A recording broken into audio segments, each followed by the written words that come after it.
Okay then, David, so if we look at this setup as we were talking about with the driver, what we had the problem was before was the feet were getting quite close together, and for me that ball position was a little bit too far back in the stance. Now when the ball gets back in the stance and the hands get quite narrow, that's also going to push your hands a little bit further forward, so you're kind of sort of setting up as if you had 7, 8 or 9 on in your hand. And when you're using a driver with 10, 12 degrees aloft, there's not much angle on that club face to get the ball up in the air, so therefore you're going to be forced to try and lean back, lift it up and sort of hit out to the right there to try to get the golf ball up in the air. Even if you did make a good swing, with the lack of loft on the club face impact, the ball would just go very, very low along the ground. So if we can get that stance a little bit wider, push that ball a little bit further forward, and as we discussed, I'll try and get a little bit more lean there with the spine angle at address.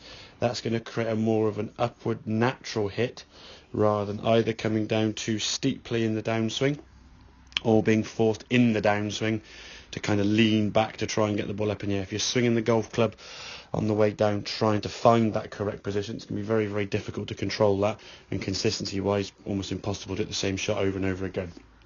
So as we set up here now, we can make the same good backswing we're making now to the top of the backswing. Nice full shoulder turn. Posture was certainly better. Still need a bit of a tweak as we said, but posture was better, so we're able to rotate nicely now to the top of the backswing. And then from here now, we're able to unwind and rotate. Because of that sort of slight angle at address that we started with, the angle into the golf ball now is going to be much shallower, much more conducive to the golf ball up in the air.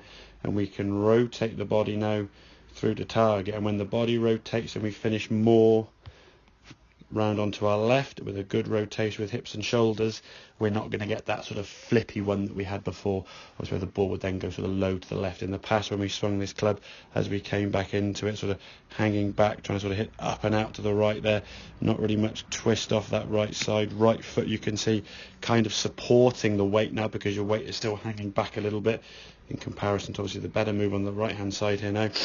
And as a swing, when you stay back here, if you're not careful and the weight stays back on the right side, the hands can flip over and we can get that hooky one. So we can work on that wider stance, get your feet a little bit wider, just give it more sort of base to work from, get that ball a little bit further forward and just get a little bit of lean at address, as we said, to get that spine angle now just a little bit behind the golf ball, help create the correct angle into the golf ball as we come down with the driver. So hope that all makes sense. Any questions, obviously give me a shout and I will see you next lesson. Okay, cheers.